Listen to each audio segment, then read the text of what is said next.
Fala pessoal, estamos aqui para mais um vídeo. Meu nome é Arthur, eu sou analista de valores imobiliários e hoje a gente vai ver os fatos relevantes desta semana até o dia 10 de maio. Se tudo der certo, vocês estarão vendo esse vídeo dia 11, né? Eu estou gravando dia 10, assim que fechou o mercado, para ter certeza que a gente vai cobrir tudo.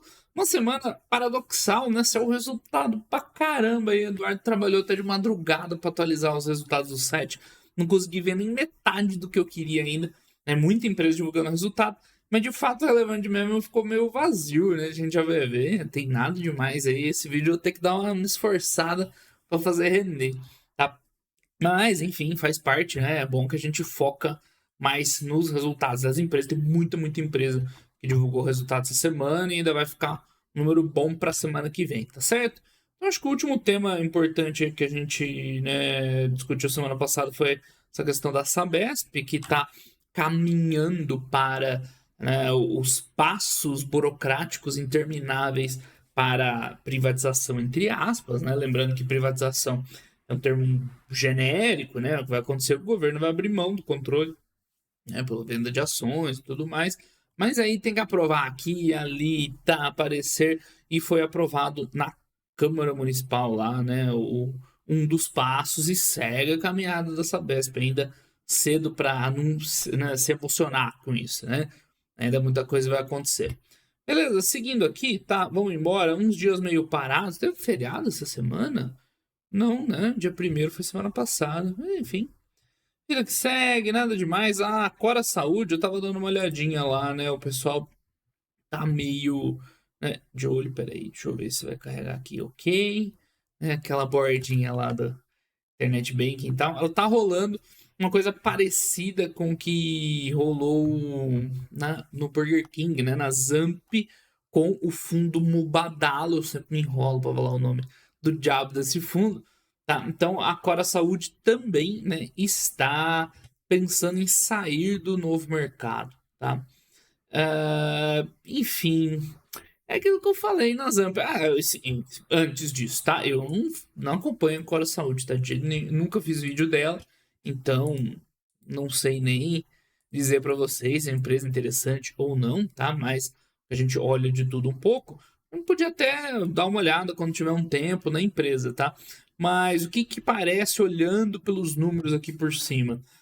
Nada demais. Uma empresa que até tem um EBITDA crescente, mas o lucro líquido está piorando, né? O prejuízo está piorando porque está aumentando muito o resultado financeiro, né? E essa depreciação aumentando, isso aqui dá uma dica para gente, que é uma empresa que está investindo muito sem ter tanto retorno, né? Quando a gente olha a dívida lá nas alturas e tal, né? Parece que é mais ou menos por esse caminho.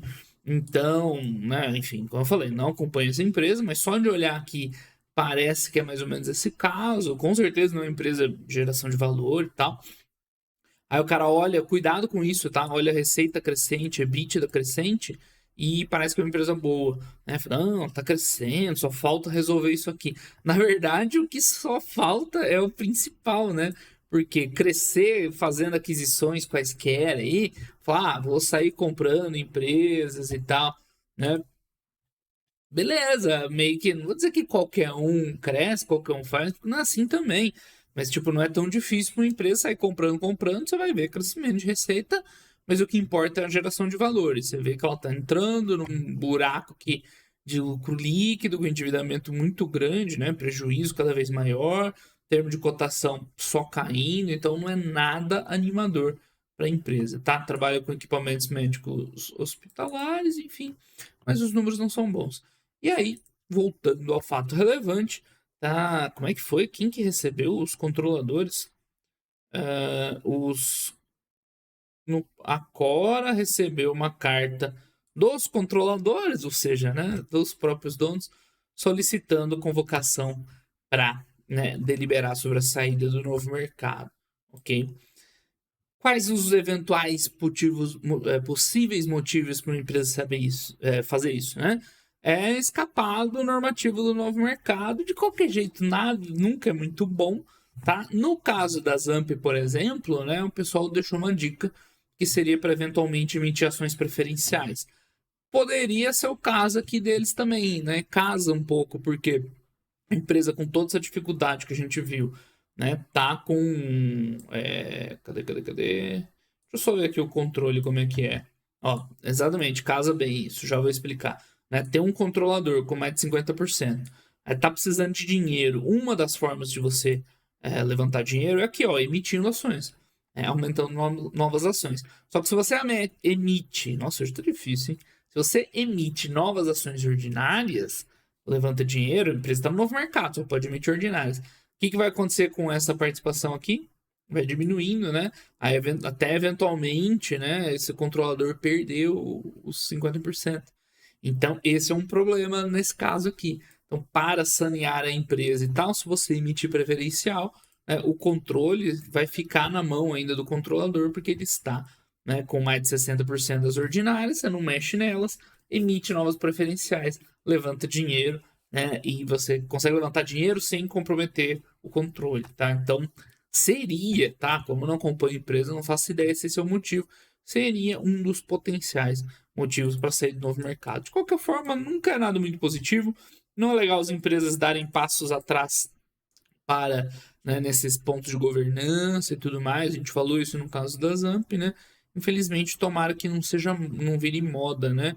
Aí aqui depois eles têm até uma carta que tem né, as justificativas com dificuldades e as ações pressionadas, reequilibrar a empresa, as mais variadas formas, vamos ver se é isso mesmo, não é só manter o free float, tem esse ponto também, né? Pô, eu não tinha pensado, tá até vermelhinho aqui, né? Free float bem baixo da empresa, né? Nas ações ordinárias. E aí, se o controlador não quer vender, como é que se aumenta, né? O free float. Né? Não adianta desdobrar. Isso aqui, numa época, o pessoal perguntou também. Podia fazer um desdobramento para aumentar. Não, porque os sócios vão continuar tendo a mesma proporção, tá? Você não muda essencialmente liquidez, nem aumentar free float desse jeito, tá? Teria que emitir novas ações e o controlador não comprar a parte dele, para ir mais ações para o mercado. Só que aí eles podem diminuir a participação a ponto de perder o controle, né? Então não seria uma solução que adequa aos interesses do controlador, né? Que mais que eles falam aqui? Então, embaraços. Ó, a B3 está cobrando, né, para eles reduzirem o free float, aumento de capital privado, né, interesse de deliberação a sair do novo mercado. Eles não falaram, né, com todas as letras, queremos emitir ações preferenciais, mas é o que dá para entender, né? Exatamente. Novas estratégias de financiamento. Eles querem botar a tag longa para todo mundo.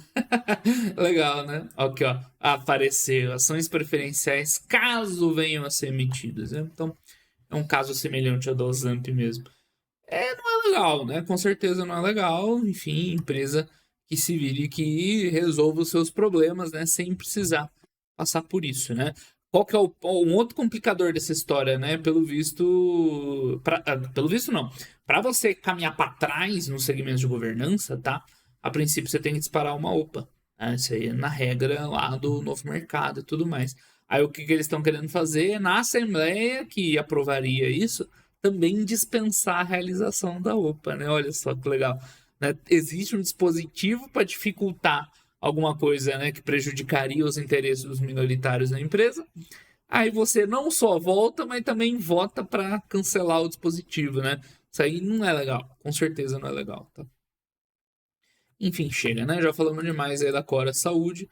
Mas é isso, pra gente ficar esperto, né? Pra vocês verem acontecendo em alguns casos. Nossa, aí é o documento inteiro, né? É o estatuto social inteiro com as propostas de alteração. Por isso que tá arriscadinho aqui, tá? Enfim, não vamos chegar nem perto de ler tudo isso. Mas é isso, por isso que eu faço esses fatos relevantes aqui, pra gente ver essas histórias se desenrolando. A princípio, com uma empresa que nem muita gente tem interesse. Esses tempos alguém perguntou sobre ela, assim.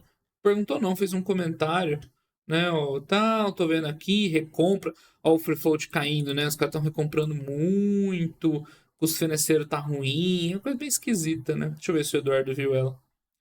Controle de dívida, governança. É o que a gente tá falando. É isso, galera. Ver acontecendo, entender, para o dia que acontecer com as empresas nossas, a gente saber bem o que fazer, como reagir, né? Se uma empresa sua, da sua carteira, propusesse sair do novo mercado, né? O que você faria? Essa é a ideia, tá? É interessante, né? Mais um caso, tomara que não vire moda, tá? Alteração de diretor, Petrobras, Lupatec. Quem lembra da Lupatec? Antigamente ela já foi uma empresa da moda. Tá lá na época que descobriram o pré-sal, do hype com o pré-sal. Todo mundo achou que ela ia bombar. Deixa eu gastar aqui 2 minutinhos, que é legal essa história. Tá? Então a Lupatec ela faz tipo tubo, válvula, cabo, sei lá que diabo, mas é o hardware lá para várias coisas da infraestrutura de óleo e gás. Tá? Então qual que era a ideia? Né, na época lá, 2008, acho que foi, né, que descobriu o pré-sal. Pô, Petrobras vai aumentar muitos investimentos no pré-sal, essa empresa tá junto, né, faz coisas do tipo, ela vai bombar, né? O que aconteceu? Como sempre, com todas né, as teses sardinhescas de investimento, o que aconteceu? Teve seus momentos de fama, de glória, vai bombar, porque o mercado de petróleo, blá blá blá. Depois creu total e absoluto, né? Caiu 100%, óbvio, não cai 100%, né? Esse aqui é corrigido, né? Ajustado, desculpa. Então, enfim, mas perdeu todo o valor, tá? Por quê? Porque a empresa nunca foi boa. Né? Com, sem pressar, olha o tanto que ela foi diluindo ao longo do tempo. Ela tinha 700 mil ações, hoje tem 40 milhões. Caralho, eu não fazia noção dessa diluição toda aqui, velho. Próximo vídeo que a gente fala de diluição, vou usar a Lupatec aí de exemplo. Então, mesmo se a gente pegar aqui, ó, lá para trás, não sei de quando vai ter, ó, tem um balanço bem antigo. Mas nessa época que a gente viu que ela deu um boom, disparou, tudo bem, teve um ano que ela teve um EBITDA mais alto aqui. Não sei se isso aqui foi recorrente ou não. Mas, tipo assim, nunca teve nada de mais lucro mesmo, que é bom. Quase nunca deu lucro. Teve ali um brilhareco de EBITDA, assim, de operacional. Sempre rodou com uma dívida insana. Nunca foi uma empresa boa, esse é o ponto. Nunca foi uma empresa boa. Então não adianta, se você é uma empresa ruim, não adianta o teu setor tá bombando, não adianta descobrir um pré-sal no teu setor, não adianta a taxa de juros vai cair, vai beneficiar, não adianta o câmbio não sei o que, vai beneficiar a exportação. Então esse é um ponto importante, a análise que a gente faz do jeito que a gente investe é sempre bottom-up. Você sempre vai ver da empresa para o mercado, para o setor, para a macroeconomia e não o contrário. E muita gente faz isso, muita gente erra olhando para o que está acontecendo no macro e escolhendo empresa baseada nisso. Isso dá muito errado, porque está cheio de empresa ruim, setor bom, cheio de empresa ruim, setor promissor, cheio de empresa ruim. Por exemplo, agora, o que está bombando, sei lá, semicondutor, inteligência artificial, vai ter empresa ruim lá que não vai a lugar nenhum, tá, pessoal? Então, é muito importante esse ensinamento aí, principalmente para quem está começando e para os mais velhinhos também que precisam, tá? Não adianta a empresa estar no setor do momento, no setor que vai bombar, no setor que vai ser beneficiado com crise, no setor que... Não adianta, se não for uma empresa boa, não gera valor, destruiu 100% do valor só. 100% aparece aqui. Tudo. Então, isso aqui era um hype nessa época, tá? Vocês provavelmente não estavam no mercado, eu estava lá. Tá? Era o hype. Não, o Lupatec a gente tem o valor de mercado? Tem o valor de mercado dela. Chegou a valer 2 bi de reais na época, certo? A empresa nunca teve lucro, a gente viu. Chegou a valer quase 3 bilhões de reais. Descontado a inflação ainda, né? Estamos falando de 2008. Aí já quantos anos atrás? 15, 16 anos atrás. Tá? Valendo uns 3 bi, sem nada de resultado. Mas teve o hypezinho, porque, enfim, o pré-sal ia bombar. O pré-sal bombou, deu tudo certo. Petrobras cresceu pra caramba no período. O que aconteceu com a Lupatec? Perdeu 100% acionista, tá? Então, ó, aprendizado com o passado, tá? Não é porque tem um setor promissor que vai se beneficiar disso, daquilo, que tá tendo uma revolução, que as empresas todas vão ter resultados bons. A empresa boa vai ter resultado bom, a empresa ruim vai ter resultado ruim. Ah, IPO, empresa boa de IPO tem resultado bom, empresa ruim de IPO tem resultado ruim.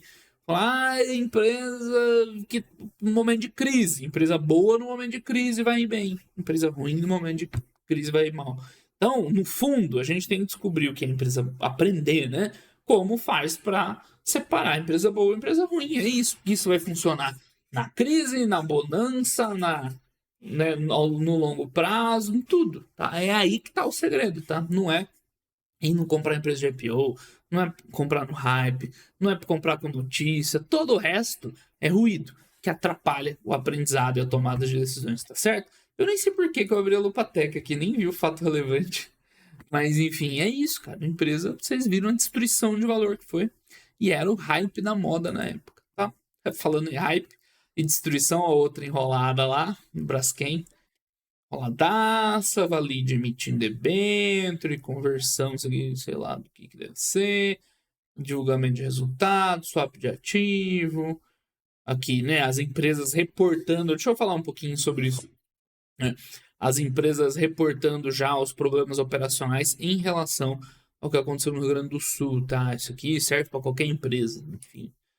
Tem a Braskem aqui, mas a gente fala de qualquer. Então, pessoal, questões do desastre à parte, tá? Então, situação complicada lá, né? Torcer o pessoal passar na melhor forma possível.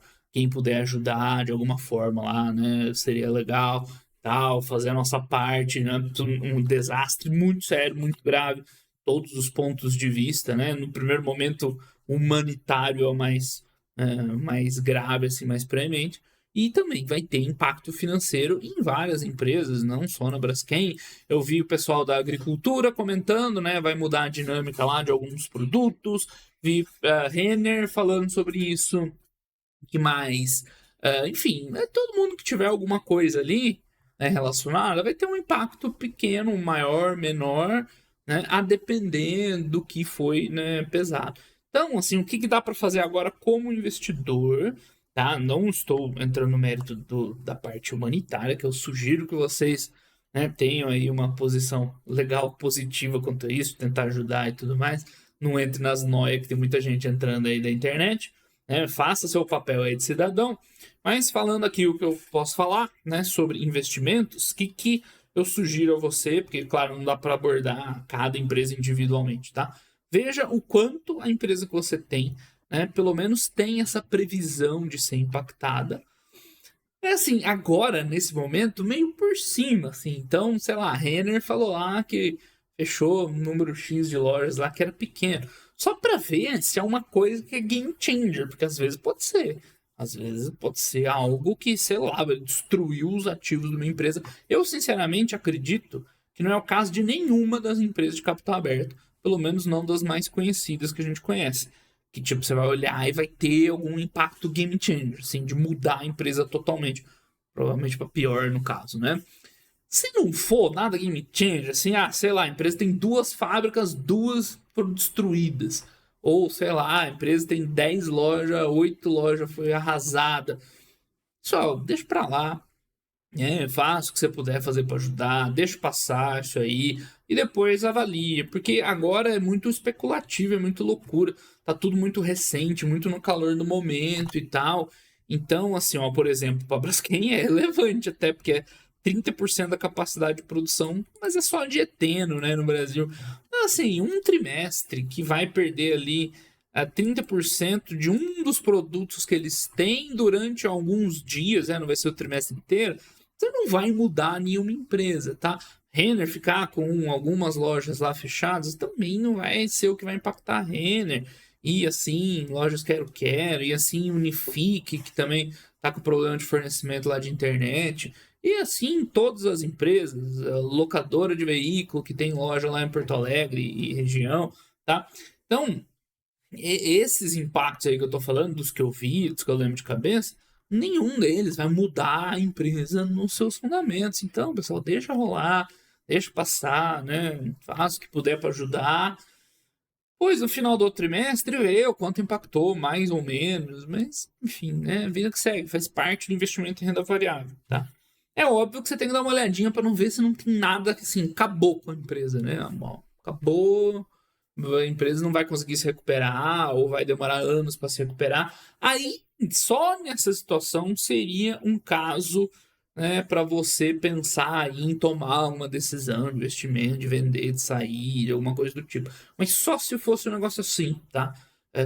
é muito, muito importante para a empresa. Tipo a Taurus, acabei de lembrar de outra também, formou lá também sobre impactos na produção, vai parar. Mas nenhuma das que eu vi, assim, é game changer, assim, vai mudar estruturalmente a empresa, tá? Então, não adianta desesperar agora. A gente investe em renda variável, tá? Pensando no longo prazo. Não vão ser coisas no curto prazo que vão impactar na maioria das vezes, a não ser aquilo que eu falei, é bom senso, né? Seja algo que, de fato, né, acabou como empresa. Eu acho que não vai acontecer com nenhuma, tá? Enfim, pode eventualmente acontecer uma ou duas, enfim, já que a gente não consegue ver todas as empresas do mercado, tá certo? Mas tenha isso, uma visão tranquila, tá? De não se preocupar com o curto prazo, de depois ver o impacto, agora é muito especulativo, né? Depois ver o quanto impactou, tá? E sem perder também de vista aí a questão humanitária lá, que é claro mais importante, tá? Que o investimento aí é uma posição sua lá, tá certo? Então, isso que eu queria dizer sobre a tragédia lá. Quem puder ajudar, ajude, tá? De verdade. Enfim, Suzano, talvez tenha sido o assunto mais. Foi uma semana fraquinha, hein? Estamos falando de Cora Saúde e afins. Mas talvez seja o ponto mais, que mais tenha chamado a atenção nessa semana. Foi a notícia lá da Suzano, né? Fazendo uma aquisição grande, né? De 15 bilhões de dólares. International Paper. Verdade, né? Ainda preliminar, se prepara para fazer uma proposta e tal. E a empresa falou, lembra, acho que foi semana passada que eu dei essa resposta, né? Desculpa, que eu expliquei isso sobre fatos relevantes. Acho que foi no vídeo da semana passada. Só, isso aqui é o mais normal que qualquer empresa faça, tá? Quando sai uma notícia, eu expliquei semana passada, mas eu vou falar de novo essa parte, tá? Quando sai uma notícia, vem a público alguma coisa, tá? Se for algo de fato, se vazou alguma coisa importante, tá? E, enfim, tem que ser divulgado, a empresa vai lá assim que ela puder e divulga o fato relevante, confirmando a informação e tal, para que seja algo oficial, para dar uma isonomia de decisão para todos os acionistas, já que se saiu num jornal é porque alguém sabe, logo alguns acionistas podiam saber de alguma coisa, outros não. Então você tem uma situação de assimetria de informação. Porém, quando são rumores, quando está envolvido eventuais aquisições, coisas do tipo que a empresa divulgar uma informação preliminar, por exemplo, que não tem nada certo ainda, né? Que eles estão falando aqui, né? Que não tem nada formal, não tem nada decidido. Isso poderia atrapalhar estrategicamente a empresa, porque se ela chega e fala assim, estamos pensando em comprar essa empresa, estamos pensando em pagar X, Y, Z, poderia bagunçar o negócio. Aí o outro cara vai pedir mais, aí vai entrar um terceiro, vai atravessar o negócio. Então, quando diz respeito a rumor de um negócio que ainda não foi concretizado, tá? E que divulgar qualquer informação atrapalharia o business da empresa, ela pode simplesmente vir e falar isso aqui, que foi exatamente o que ela falou, e eu dei esse exemplo na semana passada. A empresa vai lá dar a resposta mais genérica possível, está permanentemente analisando oportunidades, investimento, até essa data não tem nada formal ou deliberação. Isso aqui ó, é absolutamente neutro essa resposta, não quer dizer nem que sim, nem que não, tá? Nem que estamos de olho, nem que não estamos. É uma resposta neutra porque a empresa não quer. Se ela está de fato pensando aqui em fazer um movimento desse, ela não quer comprometer, né, o negócio dela, certo? Então isso aí é normal, vocês vão ver muito ainda. Na live da semana do meu canal, acho que foi, alguém perguntou: comenta a fofoca da Suzano. Até agora eu não sei o que é fofoca, eu não sei se foi isso que a pessoa quis dizer, né? Saiu a notícia e eles teriam desmentido. Isso, pessoal, não é desmentir, tá? Isso aqui é uma resposta do tipo assim, não vamos comentar. É quase como se a empresa falasse isso, não vamos falar sobre o assunto. É uma resposta extremamente genérica, que não diz nada. Pode estar rolando, pode não estar. Enfim, é um direito da empresa, desde que seja uma negociação em andamento. Se tivesse algo já concreto, meio que decidido, aí sim a empresa tem que informar para dar isonomia de informação para todos os seus acionistas e para todo o mercado, né? Não só para os acionistas, mas para todo o mercado, perfeito? Então é exatamente essa situação aqui da Suzano, e é curioso que eu falei semana passada, porque teve um fato relevante de uma aquisição, né? Não lembro qual e tal, que a empresa confirmou, né? Falou, não, sim, a empresa confirma se ela quiser, tá? Se ela achar que é relevante, enfim, informar todo mundo, tá? Mas se ela achar que vai atrapalhar, ela pode simplesmente colocar isso aqui e tá fazendo tudo isso, tá? Então, tenham isso em mente. Aprender essa malandragem do mercado, entender o que tá acontecendo. Muita gente interpreta errado. Falar, não, Suzano desmentiu. Desmentiu negativo, tá? Só deu resposta neutra, ok? Considerando, vamos analisar isso, né? Eventualmente, se acabar acontecendo, qual que é o grande ponto aqui para Suzano? A dívida, né? 15 bi de dólares, 75 bi de reais. É grana, hein, dona Suzaninho? Essa é sempre uma empresa com muito emprego de capital, né? Muito investimento, sempre roda com uma dívida alta. Teve a aquisição da Fibra uns anos atrás, né? Que a dívida ficou bem grande, acho que deve ter sido aqui, provavelmente. Né? A empresa, desde lá para cá, não desalavancou muito. Tá? O que aconteceu foi que o EBITDA cresceu um pouco, né? Teve anos aí de EBITDA muito forte. Mas dizer que ela desalavancou, ela nunca chegou a desalavancar, né? Então aqui, quando ela bateu 30 bi de EBITDA, aí parece que a dívida diminuiu, mas na verdade foi o operacional que cresceu. Aí você vai botar mais quase 80 bi de reais de dívida aqui, meu amigo, tem que entrar caixa no dia 1 dessa aquisição. No dia 0 da aquisição tem que começar a entrar dinheiro, senão não vai fechar a conta. Então, de olho aí nessa empresa. Eu, sinceramente, não curto muito esse tipo de empresa. Muito intensivo em capital, né? Muito risco aqui e tal. Você vê que esses anos que o resultado foi forte, foi puramente, enfim, puramente, né? A empresa é uma empresa cíclica, depende do preço dos produtos. Então, quando o preço está alto, vem esses 25, 30 bi de EBITDA, galera, acho que dá uma empolgada, né? Aí até sobra dinheiro, pagaram bastante provento, só que o negócio essencialmente não anda muito, né? A dívida continua elevada, depois o EBITDA volta a ser os 15, 20 que era antes. Eu não gosto muito desse tipo de empresa por longo prazo, mas se você estuda e tal, se você gosta da empresa, fica bastante de olho com esse movimento para ver essa empresa, essa aquisição, se acontecer, né? Claro, por enquanto não tem nada quanto ela traria de resultado para Suzano, porque precisa vir resultado, tá? Senão essa dívida aqui vai ficar absurda, absurdamente alta. Então, é aqueles pontos que você tem que olhar com muita calma, caso venha acontecer, claro, já que por enquanto é só especulação, tá? Suzano não confirmou nem desmentiu, tá? Isso aqui é absolutamente normal. Resposta padrão, Ctrl+C, Ctrl+V que tem lá no documentão DRI das empresas, tá certo? Legal esses casos aí, né? Deu pra ver essas malandragenzinhas aí de mercado. O pessoal precisa ir pegando, né? Ir pegando o jeito. Enfim, tem dividendo intermediário, ação da própria companhia, permuta, Springs Global, mais um entrando. A gente tá vendo muita empresa entrando em recuperação judicial, né? Não sei se é taxa de juros alta que tá pegando. Não sei se foi tipo assim. O que eu vi, assim, eu vou dar uma evidência anedótica, né? Um exemplo anedótico do que eu vejo aqui no meu meio. Por exemplo, com um restaurante que é onde eu moro, né? A pandemia foi horrível, claro, né? Aí depois, quando diminuiu os efeitos, veio aquela expectativa de melhora, né? De tudo voltar. Só que meio que não voltou como era antes, porque né, os preços subiram muito, então imagino que os custos subiram muito pro pessoal. O restaurante aqui em Brasília tá muito caro, acho que deve estar em tudo quanto é lugar. Então, meio que assim, foi 2 anos muito ruim. Aí quando veio, né, a bonança, que agora é para vir ganhar dinheiro, né, e pagar os prejuízos do passado, não veio, né? As condições não eram favoráveis.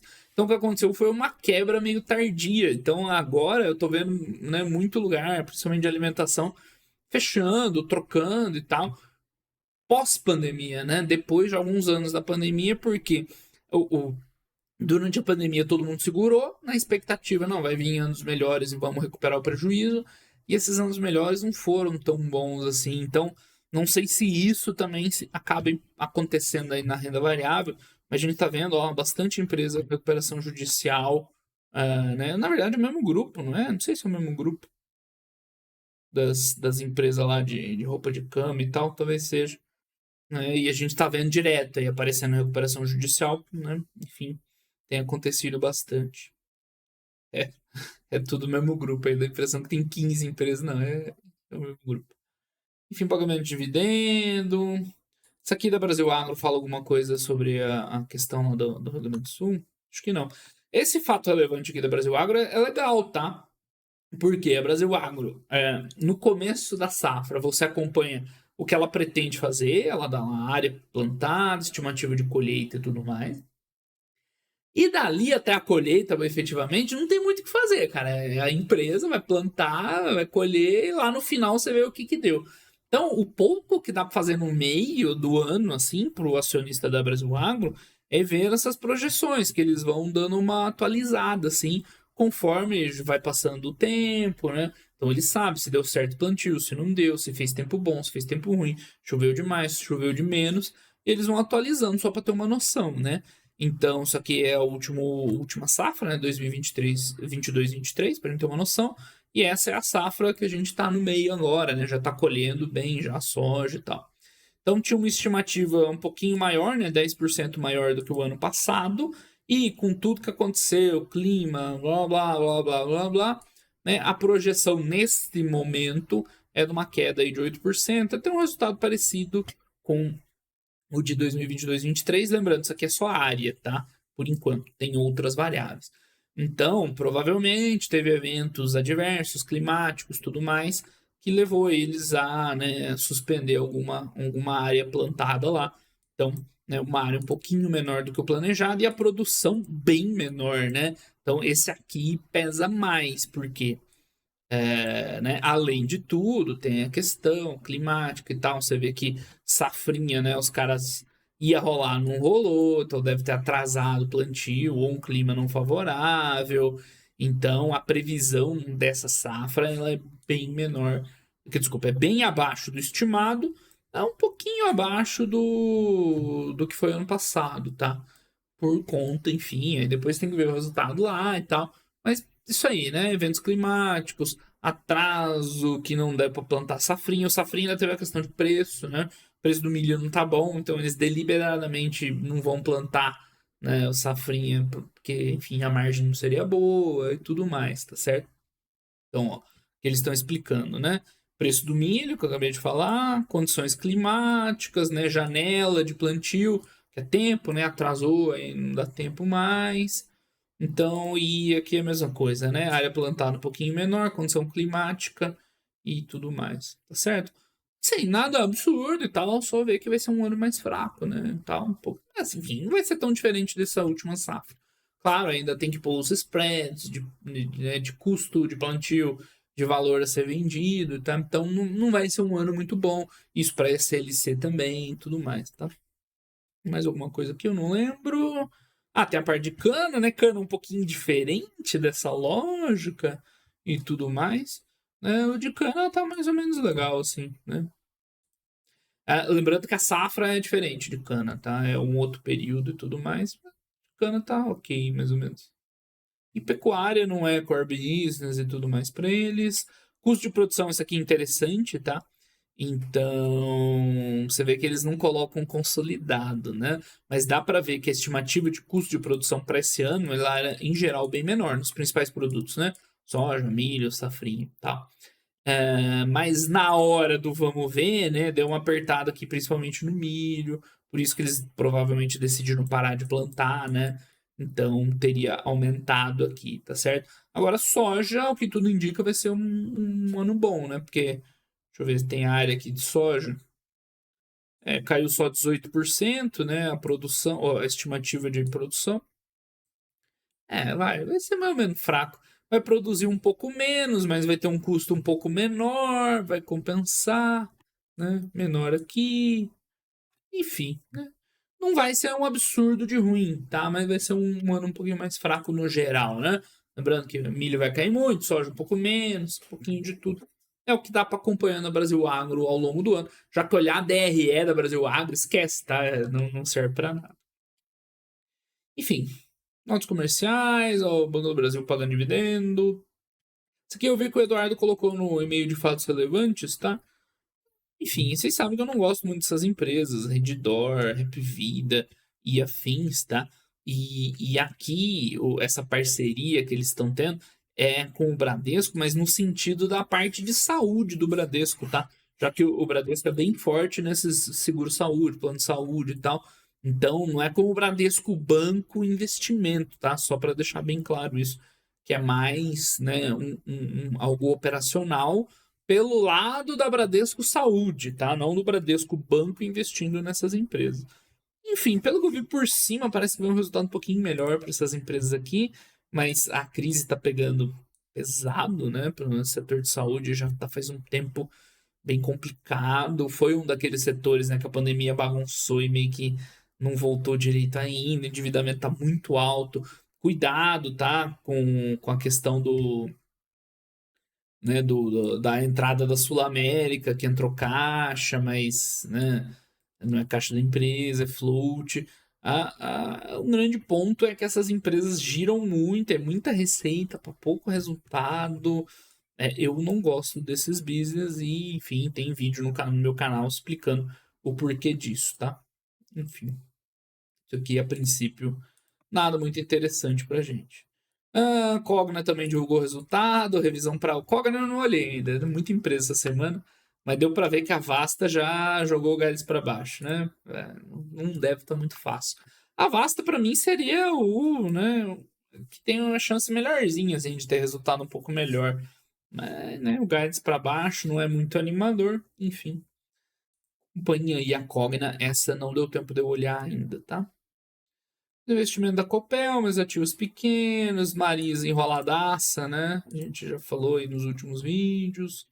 Essa é uma grande candidata para a gente fazer uma live, aquelas empresas que deram errado, por que deram errado, tá?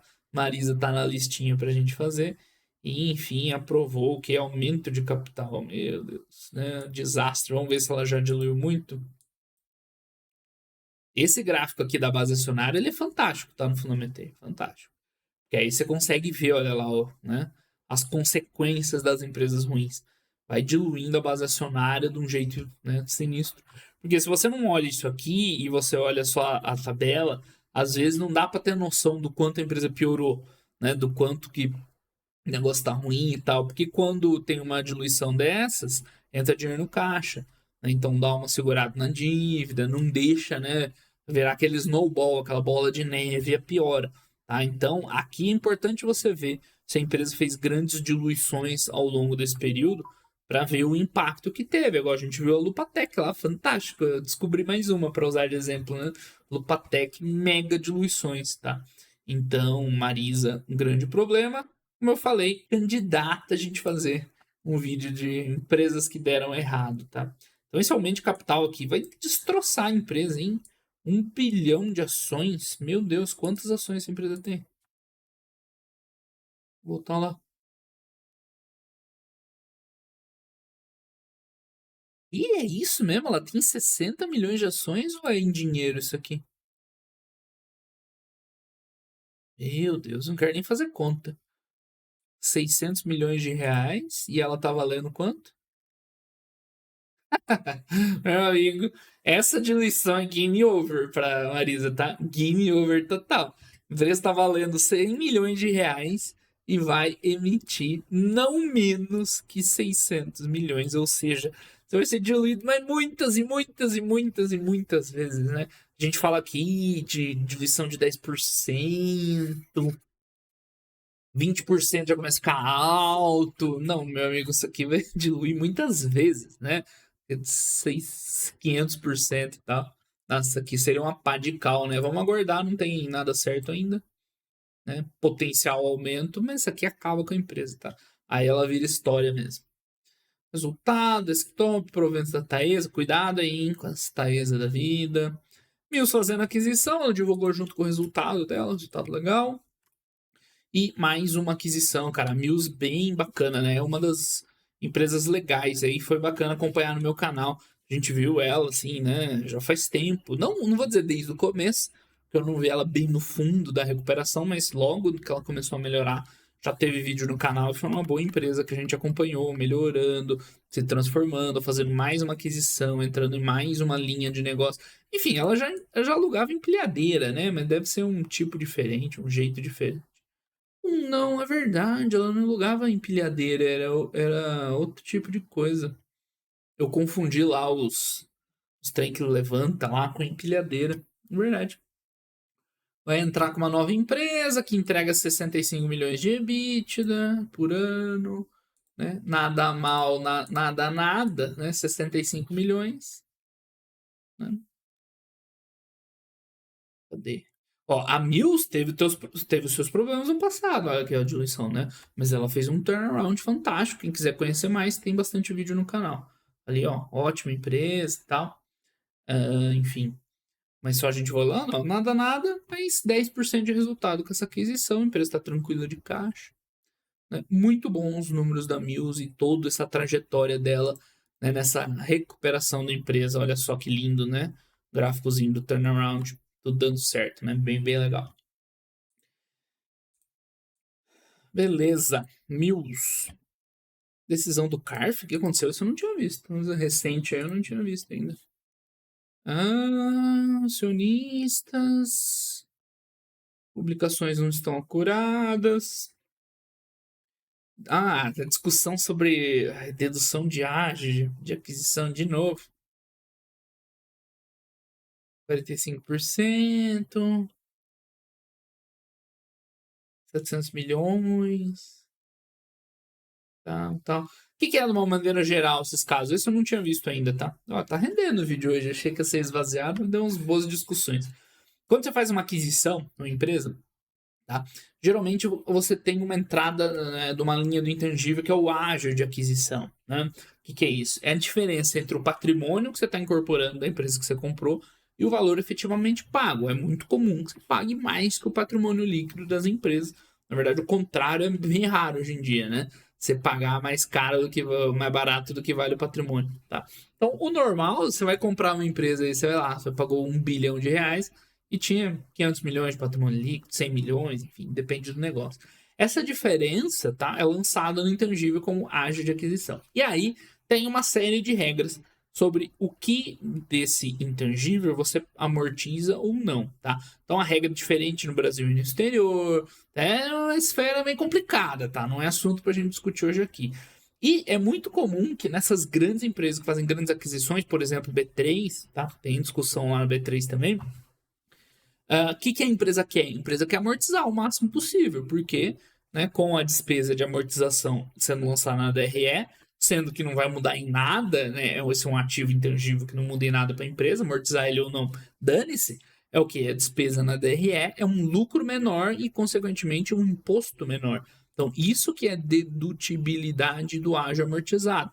É você amortizar ali um valor, é lançar uma despesa na DRE, diminuir teu lucro e diminuir o cálculo do imposto, tá? Não necessariamente lançar na DRE, porque a contabilidade fiscal, ela não necessariamente acompanha a contabilidade, né, que a gente vê dos negócios, tá? Mas que seja, mas a ideia é exatamente essa, tá? Mesmo que seja um regime de competência fiscal, tá? É amortizar esse ágio para fins fiscais, né? E diminuir a tributação. Esse é o ponto, tá? Então tá em discussão. Isso aqui sempre entra em discussão. E sempre voltam uns fantasmas que depois de anos a Receita lá, no processo de 2011, né, o pessoal vai lá e cobra uns valores altos das empresas de multa, tá? Então é importante explicar isso aqui. No caso, não vai mudar nada para a TIM, né? Estão discutindo aí 700 milhões de reais e, pô, TIM, 700 milhões de reais não muda muito a história dela, né? Mas é isso, tá, pessoal? Não é rolo, não é culpa da empresa, não é a empresa fazendo nada de errado, porque aí entra como multa, né? Você lê a notícia lá da empresa, dá a impressão que a tua empresa tá fazendo cagada. Não, tá? Isso aí é uma discussão contábil e pelo que parece, olhando de fora, que meio que ninguém sabe direito o que faz, o que não faz. Receita cobra uns absurdos, empresa se defende, tá? E isso aí corre solto, é bem normal, tá? Então, o que eu falei, 700 milhões de reais, não muda muita coisa aqui pra TIM, tá? Não entra naquele crivo de ser uma notícia de fato, né, que impacte os números da empresa no longo prazo, tá certo? Mas é bom só pra vocês terem essa noção, tá? Acontece muito. E a Receita cobra tudo, parece. Às vezes paga, às vezes não. E eles defendem na justiça, as coisas se arrastam, tá? Mas não é um problema de gerência, assim, nada demais. Já está provisionado, inclusive. Já obteve êxito, ponto de vista contábil, não há impacto adicional que não esteja registrado. Já deve estar até provisionado. Então, pessoal, sem assustar com essas notícias, tá? Ué, de novo? Ou é o mesmo? Ah, corrigir o texto e reapresentar, beleza. Debênture da B3, oportunidade estratégica, marcas, bond holders, acho que acabou, né? Projeção, renúncia, fortalecimento de válvulas é bom. Tá, arbitragem? Vamos ver isso aqui para fechar. Acabou. Arbitragem. 3R, nova técnica, arbitragem, papaterra. Eu tô meio por fora disso aqui, velho, de verdade. Eu vou dar uma olhada lá depois. Também não tinha visto. Esse é de hoje, né? Também não tinha visto esse. Esse eu fico devendo pra vocês. Eu vou olhar com calma, tá? E ver exatamente o que que é. Mas tô meio por fora. Depois que a 3R caiu na boca da sardinhagem, eu fico meio assim, velho, de olhar a empresa que tá todo mundo sardinhando, velho. Eu fico de fora. É um mecanismo de defesa, tá? Mas eu vou ver exatamente qual é o ponto aí. O que que tá dando de BO de Papaterra? Mas, assim, só explicando o que, que são essas arbitragens. É uma forma de resolver conflitos, né? De uma maneira não judicial, né? Numa câmara arbitral, que é uma câmara competente para julgar, né? Disputas entre sócios, por exemplo, né? Que parece ser o caso aqui. Então, a 3R era sócia dessa nova técnica, né? Numa joint venture, uma operação conjunta, no campo de Papaterra. Aí deu algum problema entre eles, que eu tô por fora, que eu vou ficar devendo para vocês. E aí, como é que resolve, né? Para não judicializar e o troço demorar muito mais, cair na mão de alguém que nem sabe o que está fazendo e tal, geralmente essas joint ventures têm, né, esse fórum arbitral, que é um organismo internacional lá e tal, que vai sentar todo mundo, os caras vão ver, cada um dá a tua versão, eles decidem quem tem a razão e resolve, tá? Então, explicando de uma maneira bem simples, aconteceu recentemente com a Prio, né, no campo de Wahoo, então ela tocou investimento, a sócia lá indiana não participou, aí depois foi cobrar na justiça. Foi querer cobrar e eles levaram para a Câmara Arbitral. O pessoal falou: não, vocês não têm razão, fica quieto aí. Basicamente é isso, tá? Vou ver certinho do que se trata, já que não tem aqui no fato relevante, e a gente comenta em algum momento, tá? Essa questão de Papaterra, que sinceramente essa eu tava por fora e, enfim, recente aí eu não tinha visto. E fechamos o vídeo de hoje. Rendeu, hein? Achei que ia ser bem esvaziado, bem tranquilo. Acabou que deu umas boas discussões aí sobre alguns temas interessantes. Beleza, pessoal? Era isso aí então por hoje. Grande abraço aí para todo mundo e até os próximos vídeos. Valeu!